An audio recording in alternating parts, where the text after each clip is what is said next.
Generation Z, those ages 21 to 26 are entering the workforce this summer. So what does that mean for the future of work and career development, as well as workplace culture? Join us today as we talk about this topic on the CG Hour. Let's start the countdown.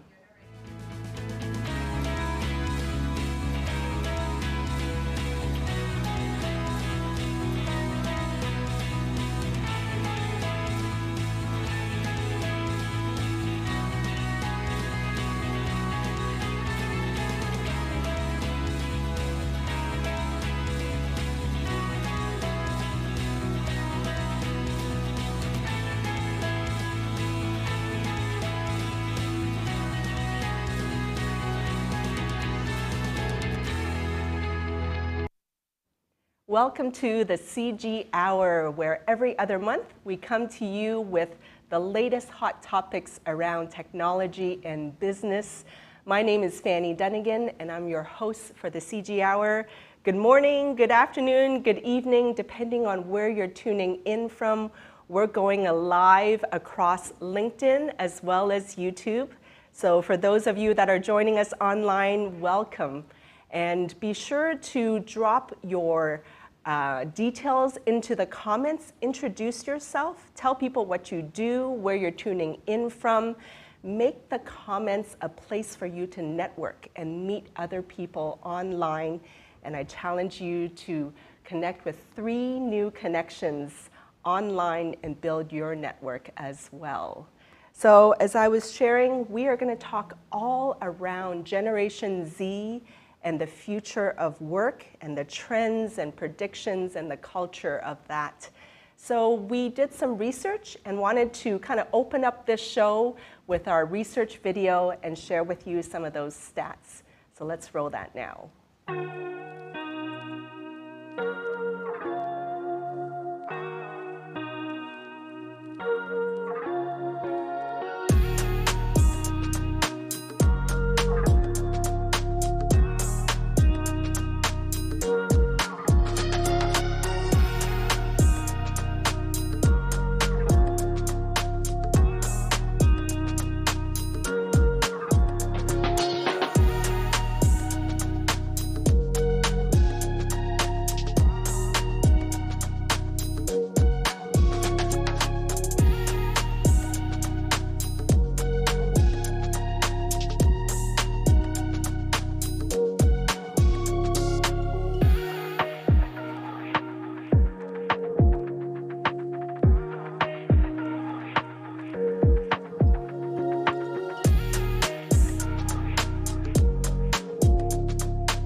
Welcome everybody. For those of you that are just joining us, we're going to talk all around Gen Z and the future of the workplace.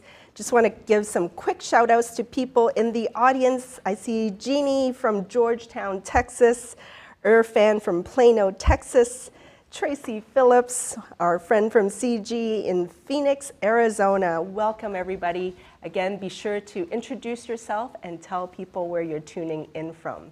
And now I want to introduce to you the guests and the stars of our show this episode. I'm going to start here on our right. We have Louis Mangiapane. Welcome, Louis. Thank you for joining us. Thank you, Fanny. Very excited to talk about this topic. I think it's going to be very exciting in hearing the different opinions and as we kind of dig into some of these. Absolutely. So I want to read to you all what Louis, he is the Senior VP at CG Infinity for Cloud and Data. He's an experienced technology leader with 15 plus years focused on building, managing, and deploying enterprise-class data and analytics platforms. He's hands-on and well-versed in emerging technologies with a strong business acumen and a talent for identifying technology gaps that drive business goals and increase revenue. And he specializes in helping transform how organizations integrate people and modern technology to drive business outcomes. So thank you for joining us, Louis. And to my right here, we have Kiera Draper. Welcome, Kiera. How are you? Hi, I'm great. I'm happy to be the representative of the Generation Z. It's pretty cool to be here and give a perspective. Thank you for the invitation. Absolutely. So Kiera is a highly accomplished professional with a strong background in technology and business. She graduated from the University of North Texas in 2022 with a degree in Business Integrated Studies, specializing in computer information systems and marketing. And her passion for technology really blossomed during high school, which was really cool, through camps like Microsoft's Digi Girls, leading to her recognition in the 2020 Microsoft Diversity and Inclusion Report.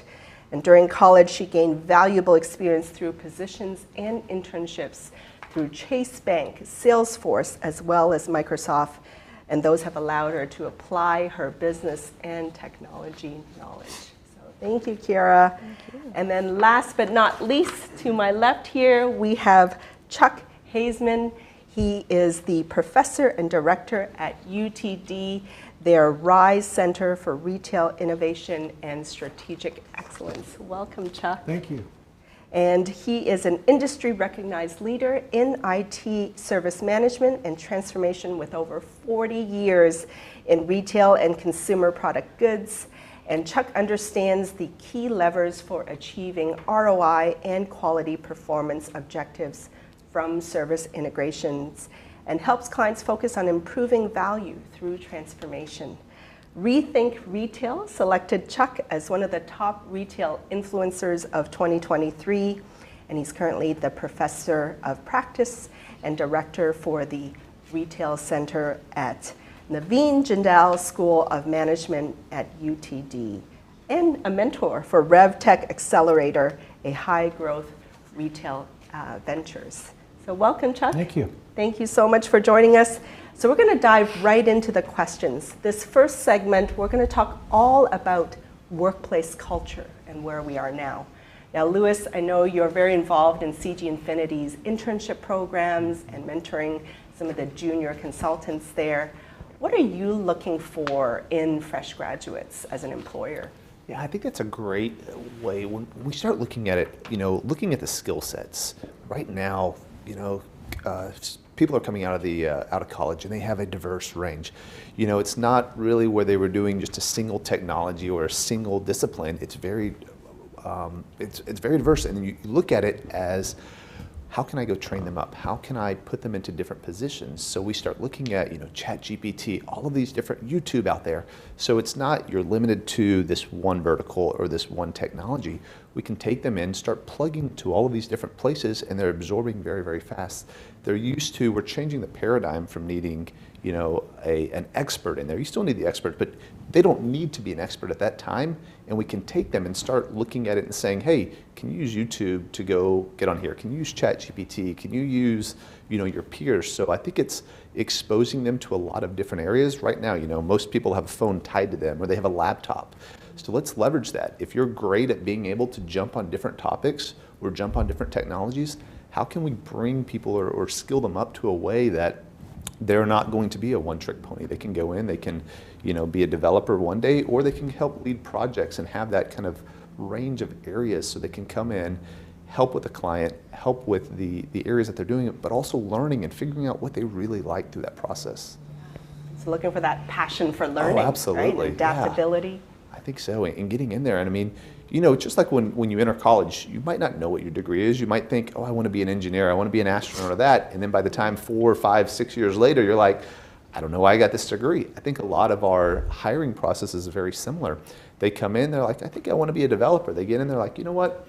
I don't really like the code. I like the project management, or I like people facing, or I'm like, I want to be maybe in a, lock me in a room, feed me pizza underneath the thing and get a case of Mountain Dew and I'm good to go. And program. Exactly. And so I don't want to talk to customers. I don't want to do sales. Right. So getting to apply people into different areas, to go and try out and say, do you like this? And if you do, you always need to have kind of your 3 main focuses: something you're great at, something you're all right, and something you're aspirational. And now let's plug these folks into the different areas and see what sticks. And something they think they might like, they get in there and they're like, this is the worst thing ever. Yeah. Perfect. Well, you have it. You can put it in your tool belt. let's keep going.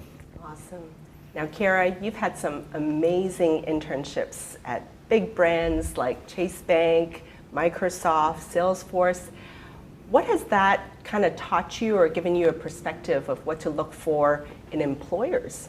Yes, so that journey and process was very intentional. Even before I started college, I knew that, okay, I want to get my education. That's a big value. I need to build my skill set. However, I do want to get in the workplace and get that real world experience and gaining that insight. I did a lot of research. My mom was always like, you know, you need to research, okay, what do you want to do? Look at the company, look at the company's customers, what do they do? And be very open and willing to learn. And so I started at the bank because, you know, that's a very foundational, fundamental thing that I not only can take with me professionally, but also personally. And I really had a desire to be very financially literate so that I can make the best decisions with my money. I can make the best decisions with my money while in college and post-college. And so I worked there. I built my ability to interact with customers on a consumer basis, and then business to business, and then talking to other small business entrepreneurs and things like that. And then the pandemic happened, and that changed a lot of things for me, and I had to shift my mindset. And then I was like, okay, let me go tech focused, because that is my degree, and that is where I kind of sparked my interest for the tech field. And so I did Trailheads in high school, and that's where I learned about Salesforce. And my mother actually ended up working at Salesforce during the pandemic. Previously, she had been at her company for my whole life, 19 years. Wow. And so she told me, like, you know, don't do what I did. Like, not to say it's anything wrong with that, but be open, be willing to be adaptable and change. And so I looked at Salesforce, and I really liked their company model. I liked the culture. I like what they stood for and their values. And that's what attracted me to Salesforce. And I did a program called Year Up during that pandemic time. I was taking about 8 college courses. Wow. And a lot of people were like, wow, that's a lot. And I was like, you know what? I have nothing better to do but be in the house, so why not upskill academically as well as get that experience. So I was a system specialist intern, and I was there working on a caseload with a team, and it gave me good insight on the corporate space. The work was fine, but it wasn't that I didn't enjoy it. That was something that I was like, you know, I don't know if this is what I want to do. However, I talked to a lot of people throughout the company who had a lot of roles, and from there, I was able to kind of speak to someone, and I'm like, wow, your role sounds interesting. A consultant, tech sales. I didn't want to code. I knew that I had to have that technical acumen to be able to do that, but I felt as though I would thrive in a space that was more customer facing. And so then I went on to Microsoft, and I had a connection with them prior because I was a part of their camp. And so went on to do that, came back to Salesforce, and from there on, now I'm just, you know, staying awesome. That same student. Yeah. And it kind of ties into what Lewis was saying, is that kind of journey of discovery, trying different things, being open, and then just seeing, we don't know until we try something, right? And then what about you, Chuck? I mean, you're kind of in that happy medium between employers and students that are graduating, and you kind of see it from both sides. What are you hearing from your students as to what they look for in their work and graduation? Well, I think that the thing I'd throw out on the table real quick is the fact that this generation is not lazy. This generation is very trainable. The problem is, or the opportunity is that they had the privilege of going through COVID. And if you're a teenager, young adult, and you spent 2 years, year and a half, 2 years going through that mess, and then coming out and you want to be a career person, etc., and you're very, very well trained with technology. The old saying, you know, if you want your TV set up so it'll record a program, get one of your kids to go turn it on. That very smart people. What I find is, and I think we're going to talk a little bit later about it, is to me the biggest important thing for the students and for our young people coming into the workforce is learning how to communicate. And when I say that, you go, oh, we know how to communicate, we got a phone, we can, you know, I'm texting my friends all the time, I'm always on. Yeah, but it's person to person, human to human. But with that comes the fact that I find the Gen Z individuals to be very authentic, and they expect transparency. So, like, I go back to my history in the business world. I hired young people and I expected them to do certain things a certain way when I wanted it done, etc. Those days are long gone. You have to communicate both from the adult professional standpoint as well as the intermingling of the generation and how they talk to each other. So I'm excited. I'm fortunate. I spend time with a couple hundred of them each semester, and they're brilliant, smart, hold your feet to the fire. Yeah. And I think sometimes in our corporate structure, some of our senior people don't want to have their feet held to the fire, and there's nothing worse than a new hire coming in and telling you how to redo the company. And I go to that. Not everybody thinks that way, but it's learning how to communicate, how to serve information that the person may not want to hear, etc. So that would be my big thing, is smart generation. And the world is in their hands, in all of our hands through the internet, right? So discovery, journey, communications, all those important things. And there's just so many topics to pack into this discussion that I thought I'd try something different with you all.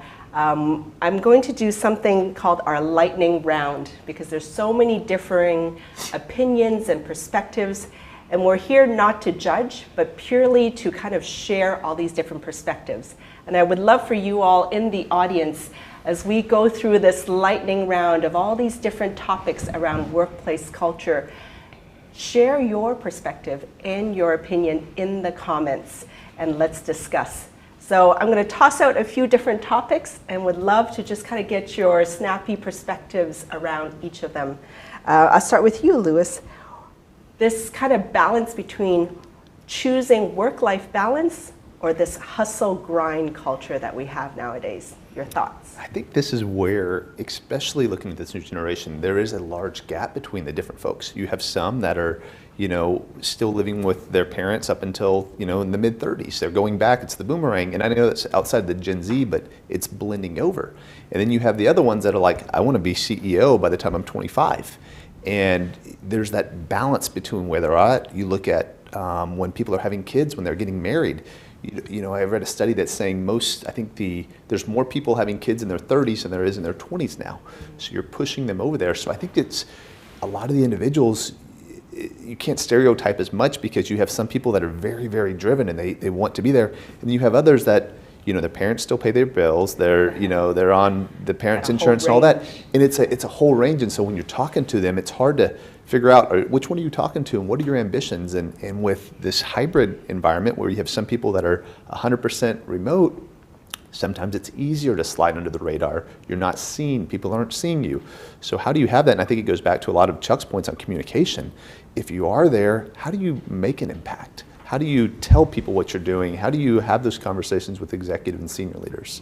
So it's very interesting on how all of this is playing out with the new generation. And Kira, what do you and your friends, what are you choosing, or what do people lean towards? Like Louis said, it depends. To me, it depends on the day. It may depend on the year. It may depend on the objective. So to have an overall balance, I'd say work-life balance. Hustle culture is great. And sometimes I feel as though it may be necessary with inflation and with the current economy that we're in. Like you said, there's a lot of, students still living with their parents and navigating the world of finances and working. Yeah. And so there will be a time and space where hustle culture, is necessary. And then will be a time where I need that work-life balance. Mm-hmm. And then Chuck, what are your students saying? What are they preferring these days? There's definitely a focus on the life and work and where the two fit together. I think one of the interesting things is this particular generation had the privilege of COVID, to where they have been in an environment where they didn't have to work. Yeah. Or they were in an environment that their needs were being fulfilled without holding a job. And so we're not looking at the young person coming out of college ready to take on that job and scared to death that they don't get a job, they won't be able to pay their rent, they won't be able to eat. They've experienced an opportunity where they don't have to necessarily worry about that. and they're able to really look at their life and the balance we keep talking about in regards to what they want to do going forward or not, and have a little bit of a runway to work with. Now, I go back to the comment that was mentioned a moment ago.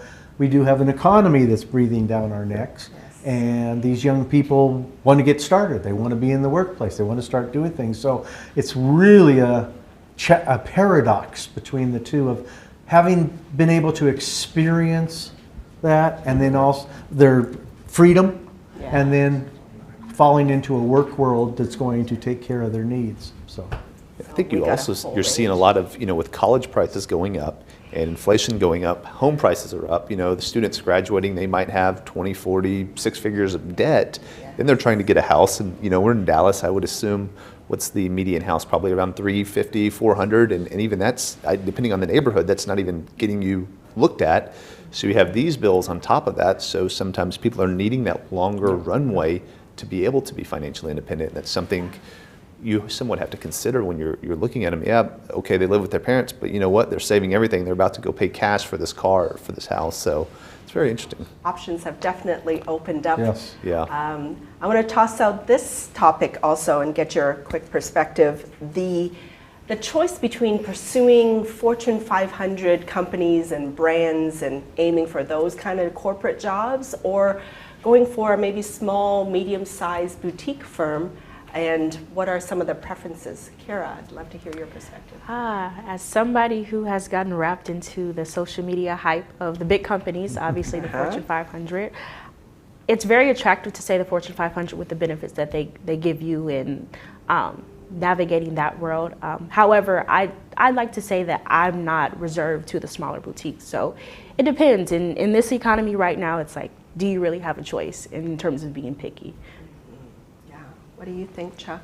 Well, I have a lot of the students who get jobs, and they immediately call back, and you get one of two things. You either get a student who's having their first time in the business world, and they expect certain things. I think I've had more conversation about, Professor, should I just quit? I can't stand the Alibaba. And actually those first jobs are where you learn how to communicate in the real world. And so it's eye-opening for a lot of these young people. But also I think the people that are hiring, the large corporations, the boutiques, the startups, whatever you want, the people that are in charge and making the day-to-day decisions have to realize what's going on with that potential employee too, that they're coming in with probably more knowledge of the world than some of their bosses have. And how do you bring those two together? And then I go all across the board. There's kids that I've got, young people. My wife says, don't call them kids. I'm old, I can call them kids. But the young people get these jobs, and they're in big corporations. There's small boutiques, and then a lot of startups, Again, COVID provided the opportunity for them to be stopped, to be able to look at what could I build and bring to the table, as opposed to having to go to a company. Lewis, what are your thoughts? I think a lot of it, goes into, the big companies. Some of them have great training programs. So as somebody hiring, I love poaching from them. Hey, you spent 2 years at this one, awesome, come on board. But then I think from, how do you want to build your brand? How do you want to put your footprint in there? If I go to a company that has 50,000 employees, does more than 10 people know me? Or if I go to a boutique firm that has 1,000 or 500, you probably know a lot of people. You probably get to interact with the CEO. I go work at Microsoft. CEO probably doesn't want to listen to me. I go work at a boutique firm. CEO wants to take me to lunch or to dinner.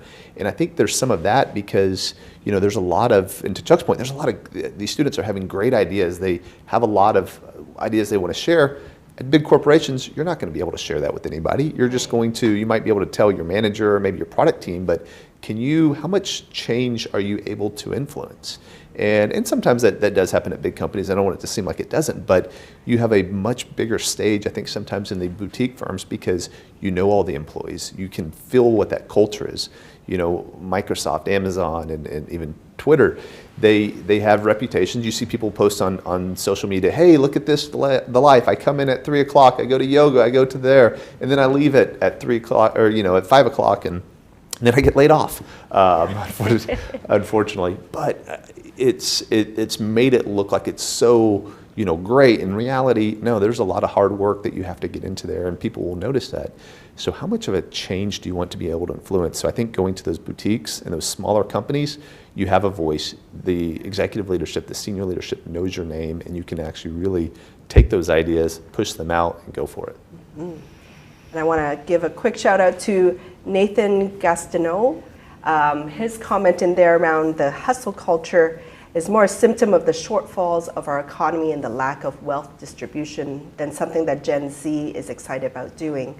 It's an unfortunate necessity for some folks early in their careers and competing to own property and pay bills these days. Very much tied to what you were saying, Louis. So real quick as well, these days we're pushing for more sustainability, social causes, and the importance of that. And what do you see a corporate role in social causes and responsibility as? Kira? In today's time, I feel as though it's necessary.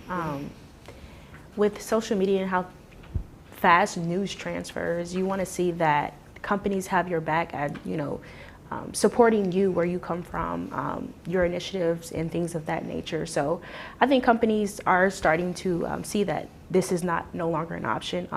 When people choose where they want to work, they look at that. So I think that's a big necessary step for companies to implement. That culture, again, workplace culture. Chuck, what are your perspectives around corporate responsibility and causes? I'm going to throw out my word, communication. There's a lot of opportunities out there. And unfortunately, I think there's some miscommunication between leadership and the new employees. An employee comes on board and they see a lot of opportunities for the company to do. They may not know all the elements behind that discussion point. But in the same vein, the senior leadership who's been at it a long time has to realize that they've got to trust a talent that they're working with that can do a lot of things, but you got to communicate with them why you do it. Who, what, why, where, when, and how. Why does the company do it that way? As opposed to just saying, I want you to go do this, or I want you to go do that. Communication. And I think that's healthy for all people when you've got more communication going on. 100%. And Louis, I know CG is involved with a lot of social causes like with Tarrant County Food Bank, feeding and volunteering. And how do you think that kind of contributes to the culture that's put out there and whether someone joins you guys or not in terms of your involvement with community? I think service and community is a big part. If we're back there and we're not helping out the community or going back, regardless of the corporation, I think that's part of our rights. Let's go help out. Let's build this community. We're going to live there. We're building the culture. We're doing it. I think sometimes depending on the company's views of what the social issues are, I've seen where some companies have actually undermined their purpose. The leadership comes out with we're going to stand for this cause. And then they look at their population and maybe 50% is for it and the other 50 is behind it. So their whole idea of, wanting to go for maybe a more inclusive stand, they've just excluded half of their population.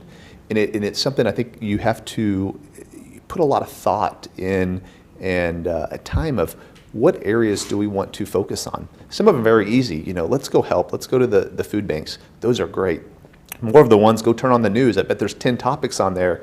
You make it, look at our last election, 50% voted for one guy, 50% voted for the other guy, and or close enough. And you have a very split personality. I think now with all virtual, you have people that live on this coast or this coast and this one. So you're blending instead of your kind of local tribe, you now have this larger area. So as a company, how do you represent your audience? How do you find areas that we can all get behind so you're not accidentally, excluding more of your population? So it's a fine line, but I do think you have to help out with the community you're doing. So is it, we're going to break our offices doing here. We have a delivery center overseas, and we actually coordinated one of them where our Arkansas office and our India office were doing some, 24 hours of giving.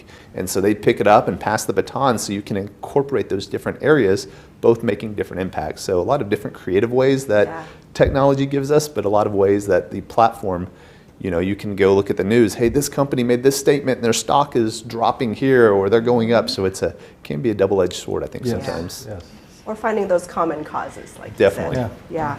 So since this show is all about Generation Z, we wanted to kind of bring to you a quick video around the interns that CG Infinity has kind of brought together over the last few months and have them share their perspectives and insights with you. So let's play that video right now. If a job is the right fit for you and you're happy doing it, it wouldn't feel like a job.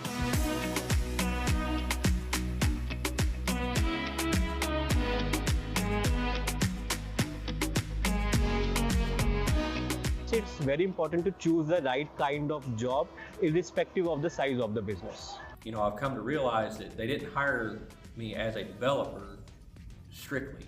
You know, I have a whole life experience outside of this job to draw from. Do not get tired of applying to jobs. I think that's one big thing where we stop usually.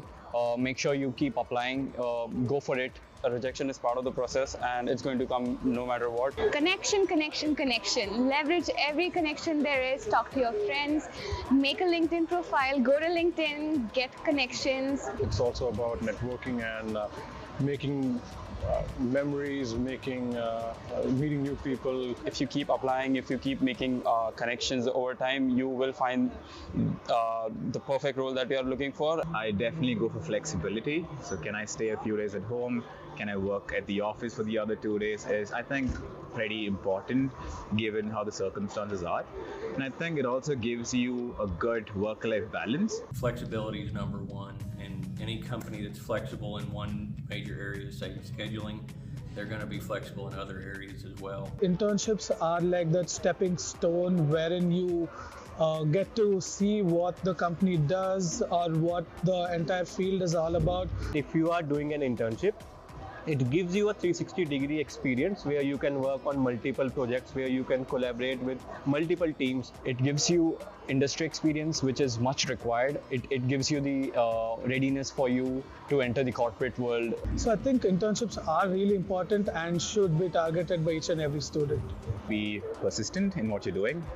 And not a lot of courses might make sense to you, but at the end of the day, when you start a job, when you start applying all those things, it does make a difference. Don't lose hope because you got this.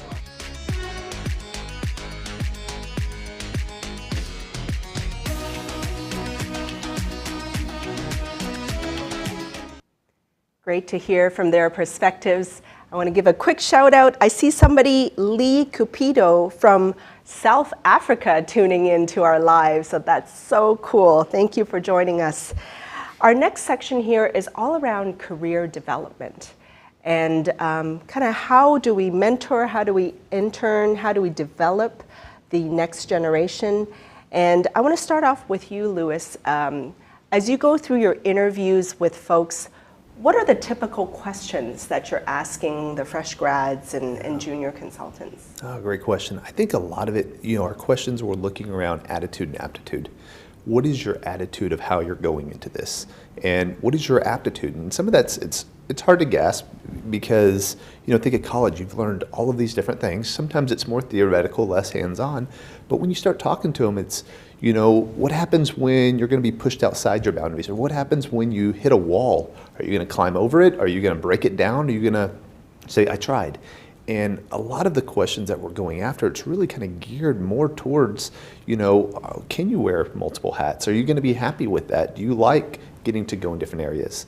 What are your career aspirations? How are you going to go down there? How have you got to some of those? So I think just to sum it up, really around attitude and aptitude, those are the two most important things I can ever talk to a candidate. Absolutely, because the data is available now Right, out in the world, exactly. right? That's very true. So Chuck, from your perspective, you're preparing students for the working world, and you talk obviously about the importance of communication. What are some of the other soft skills that you think students need to be developing? Well, I'll jump quickly on the statement was just made a moment ago as to attitude. Yeah. Attitude. No, I think attitude is very important. I make the comment that I can teach skills. Right. The aptitude, you're going to learn that wherever you go to work. You need to come in being able to write a complete sentence and be able to do all those things. But once you're in a job situation, I see the attitude as being that. The leadership, being on time. There was an admiral that spoke at A&M a couple years ago, and his whole speech in the graduation was about making your bed. Yeah. And of course, this young generation was very, very smart, got all these computers, all this equipment. They understand technology inside and out. And there's some real basic elements of I don't call them soft skills anymore.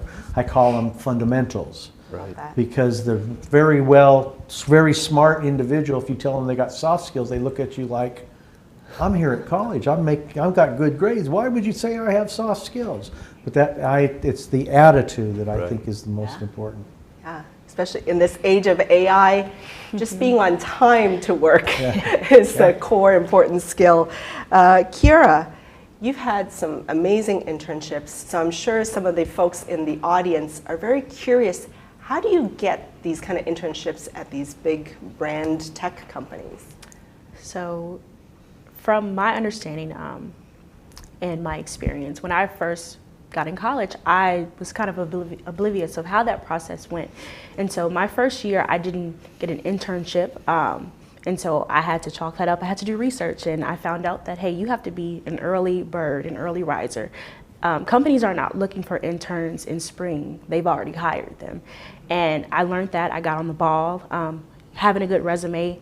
Luckily, I had a good mother who was able to invest in me in that. I had a good network, a lot of friends. You know Ari, she's a very influential person in there, and they helped build that skill. How do I actually translate the skills I've done onto a professional paper that, is supposed to make me marketable?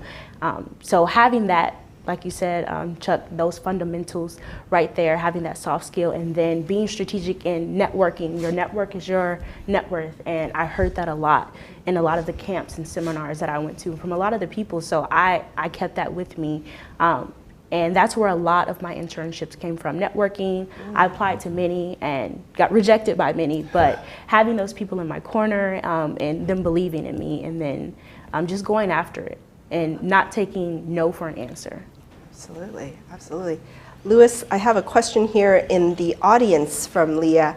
As an employer, when you see Gen Z kind of hopping around, still trying to figure out what they like and don't like, and maybe they're trying and their resume is kind of job hopping.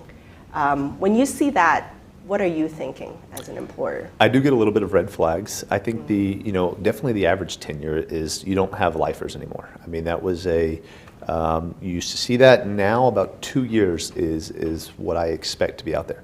When I see 3 months, 6 months, 9 months, that makes me a little bit nervous. And I think some of it could be on how, going back to communication, how are you interviewing? Interviewing should always be a two-way street. Mm-hmm. You want to know me, but I need to know about you as a company, and am I going to be a good fit?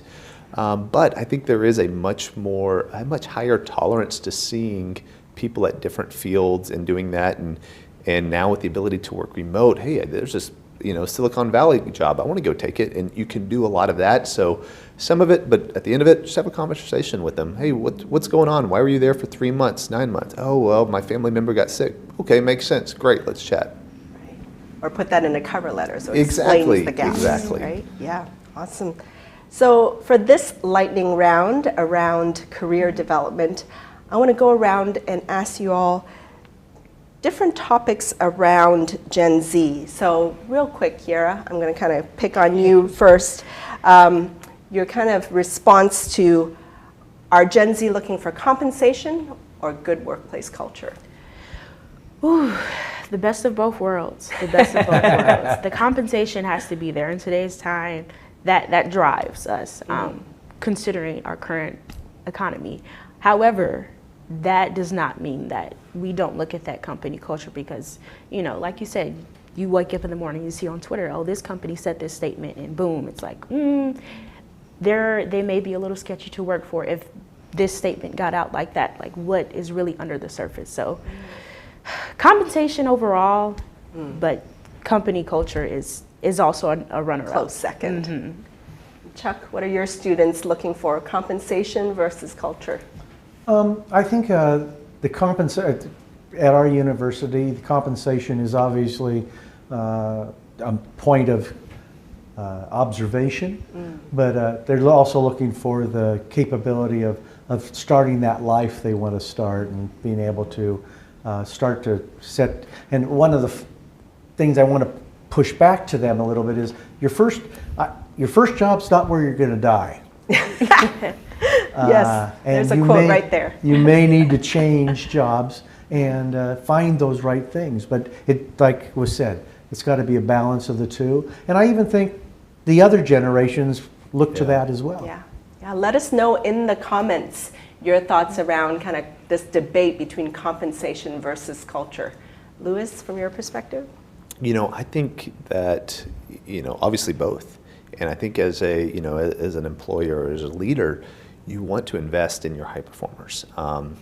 Might sound rough, but if you have a low performer, you can spend 80% of your time and you're not going to get anything out of them. But those top performers, I want to make an environment where they don't want to leave. Let's go figure out what the market's doing and help them drive your culture. The culture at some companies is made up by a group of folks behind closed doors, and they say, this is our culture. But no, your culture is everybody in there that's going and driving.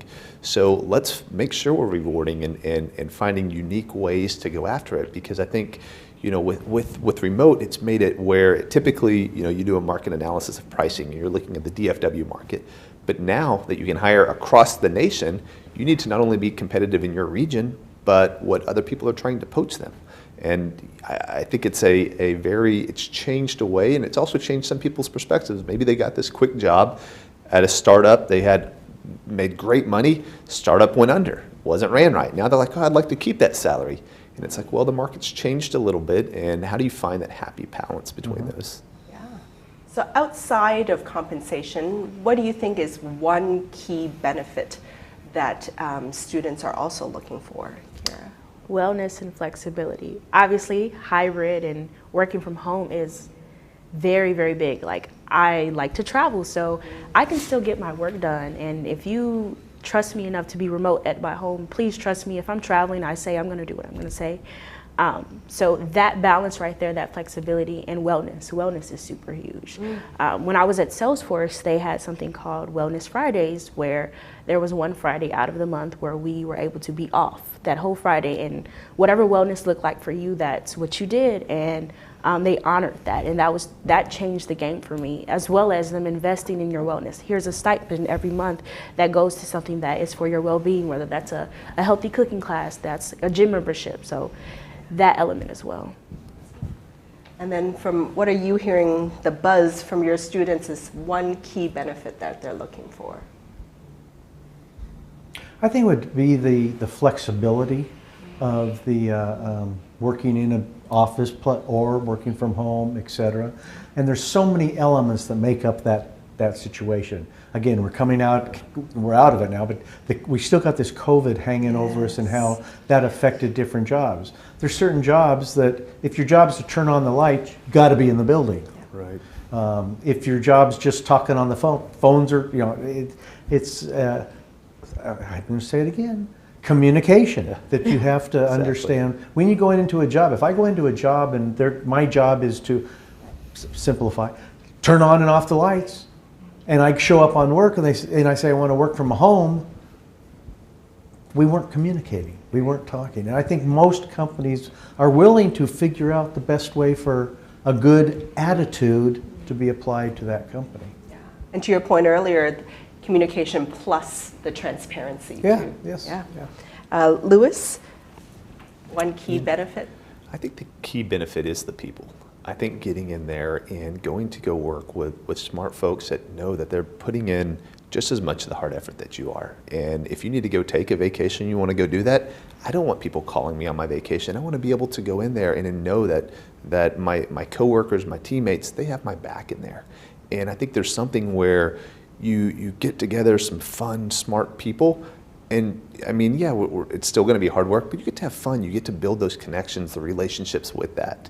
If you're going in, checking in, clocking in, clocking out every day, and you're not talking to anybody, you're going to get bored. You're going to get burnout. You're not going to build that community inside there. So I think the people that you get to talk to, you get to interview, get to shape of what does that company look like? What do they stand for?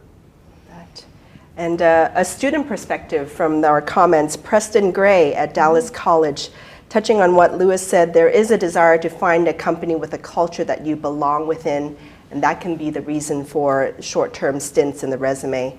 In a way, you only know what you like or don't like when you get to experience it and your perspective within that. So true. And so now I want to play for you part 2 of our video series, interviewing UTD interns and students and getting their additional perspectives. Kudos to our human race that we are making AI this smart, but again, it's going to come back and bite us.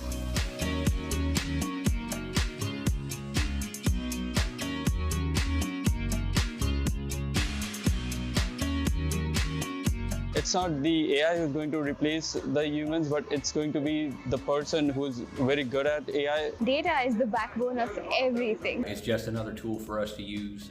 There's people out there that have kind of gone into panic mode over it in our industry, particularly with ChatGPT, and said, oh, programmers aren't going to be a thing anymore, and that's a load of hogwash. It's going to replace a lot of jobs in a lot of sectors and domains.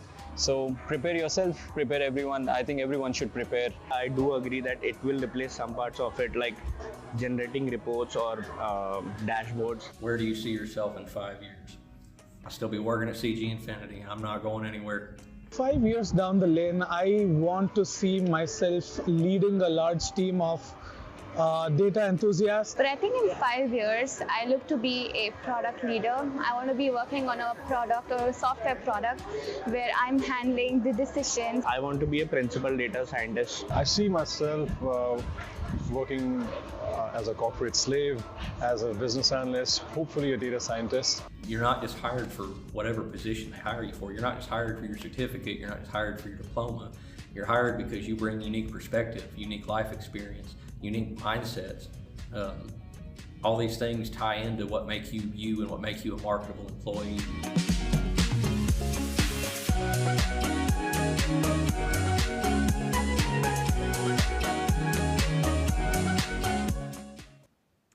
So our next segment is all around the future of work. And we can't talk about the future without the hot topic of the day, artificial intelligence and AI. Chuck, from your perspective, you're in the retail technology space and you're grooming your students and teaching them in that space. Some of those things are moving from brick and mortar to online. What are some of the changes to the future of work that you see for your students in that industry?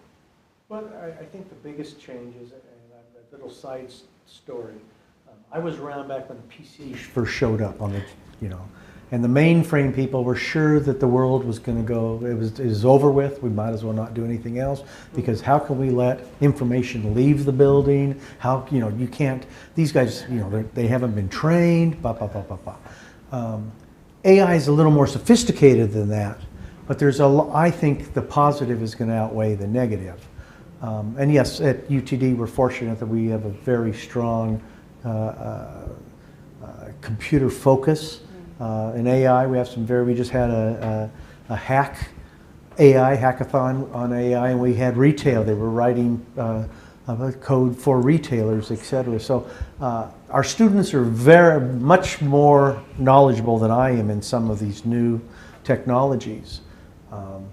But I think it's going to be great. I think it's going to be great. And the retailers are right now, retailers tend to usually be a little bit behind the cutting edge because they want to, before they bring it to their customers, they want to make sure it makes sense.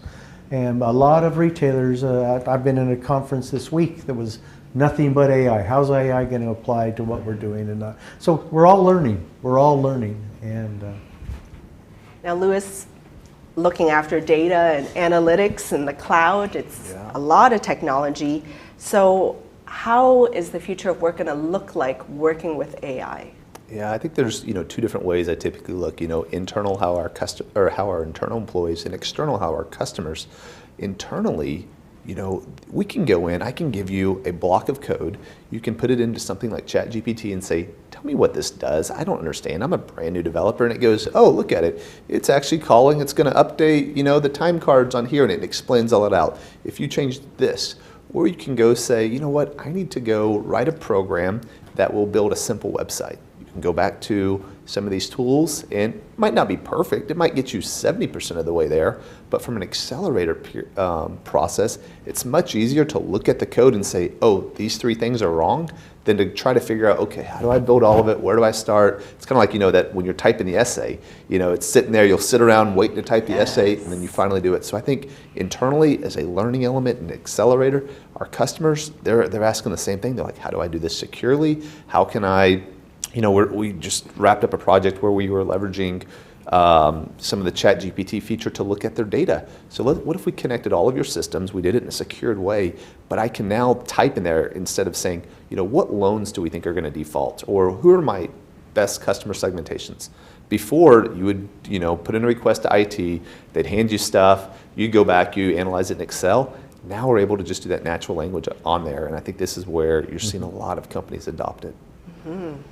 Now, Kira, you're in the era of ChatGPT, right? Oh, yeah. Right into the introduction of work there. What are you kind of seeing, and how do you see you and your friends leveraging it for work as well as life? Gosh, it's funny because I feel as though it was a little too late. I've graduated already. Not to say, as a professor, I wouldn't have cheated, but I would have leveraged my resources, what I like to say. However, I would say I'm an early adopter. I just read an article this week that said even though there is a lot of talk around ChatGPT and AI, only 14% of people are actually using it. My mother and I have constant conversations with people about AI and things of that nature. And I've heard of ChatGPT, but they haven't used it. Me, on the other hand, I've used it. I've used it to pass certifications in the sense of explain this question, can you break down this process? And then in terms of just life, I've seen ChatGPT build out workout plans and meal plans and travel plans instead of the traditional route of let me hire someone who can do my travel itinerary. You can type into ChatGPT specifically where you're going, the duration of your stay, your interest, and it will build you out an itinerary of food places and entertainment and things of that nature. So I've been adopting it and an avid user. I have it saved on my web browser. It's almost like if you don't leverage it, we're going to be left behind for sure. Yes. And now, for the future of work, we're seeing more and more of this kind of different pathways. It used to be, let's get that corporate job, let's climb the corporate ladder, and then that's it. But now we have things like entrepreneurship, the creator economy, intrapreneurship, which is the entrepreneur that's within a corporate environment. Louis, what are your thoughts between these kind of 3 paths that people can take? Corporate, intrapreneurship, entrepreneurship. What do you think? The entrepreneur and the entrepreneur, I love the idea. I love the passion. If you have somebody straight out of school ready to take on the world, and you go kind of put them in, behind a desk, sitting there for 40 hours a week, hey, I don't care about your creativity. No. What if you can empower them to, help give them a little direction, maybe give them a little budget around there, go build it out. We're going to back you. There's still, at the end of the day, at company, we still need to make money, but can we funnel some of this and let's go try out these ideas and learn how to fail on some of them too. I mean, failure, that's a great learning tool. So go in, have that mindset, that drive to go in and that passion. Now, let's go support it. Let's go mentor these people. Let's go train them up and do it. And I think that's one of the biggest things is if companies are not empowering their people or trying to get them excited about that, you're missing out so much. And they're going to go to some other startup, bring their idea, and go make a lot of money. And you're going to be sitting in the rearview mirror saying, why did I not empower that person? Yeah. Chuck, do you see any of your students taking the entrepreneurial path? Oh boy. Yes, we have a lot of startup programs, entrepreneurial programs going on. These young adults come up with some phenomenal ideas. Yeah. And then we're fortunate, especially in this market, the Dallas-Fort Worth area, we have a lot of companies that are very strong mentors to help them go through this and get involved with new ideas, et cetera. And I think one of the comments that was made about failure is so important. Being able to learn from mistakes, et cetera. And I'll be honest, the majority of the startups of young adults don't always succeed. The percentages are such that it's usually in the 40s is about where you're really traditionally going to really take off. But those people at in the 40s who are now taken off, I can guarantee they had failures previously, because you've got to have a failure to be able to learn from this, etc. But I think in the collegiate world, all the universities here in North Texas have entrepreneur programs and mentoring going on, etc. for that. So many more choices these Yes. days, Yes. for sure. And Kiera, from your perspective, are any of your friends going down the entrepreneurial path versus the corporate path? Well, right now I'd say no. There is no, but that passion is and that drive is still there. There is a plan for it to go there. I'd like to say, like, I had an entrepreneurial spirit. In high school, I did work at a daycare. I worked at my local ISD's after school care program, and I was so good. The kids loved me, the parents loved me. I was able to be a nanny and have my own business. People would ask me, hey, do you do this like outside of work? And I'm like, absolutely. And then I did it so well that I was able to make more doing less, so kind of like my own way of scaling it and step out instead of going through the school. So I have that spirit in me. However, right now I still am eager to learn and gain that knowledge and skill set. And also, I'm still on the fence of being okay with failing to that extent. Like I remember I had a college camp, and a professor, he told us, he was like, failing is not bad. It's one of the greatest gifts that you can receive. Just fail fast and then pick back up. So I'm still, at that point where I'm like, okay, if I step out on that, I have to be comfortable and prepared to fail and be ready to fail fast and get back up. Okay, one word lightning round to wrap things up. Okay. Okay? One word. It's going to be hard. Louis, for you specifically, water cooler conversations and osmosis versus formal sit-down mentorship. Water coolers all the way. Got it. Okay. Chuck, for your perspective, academic learning versus internship hands-on experience. That's tough. I think of the hands-on experience, and then let me sub kind of underneath.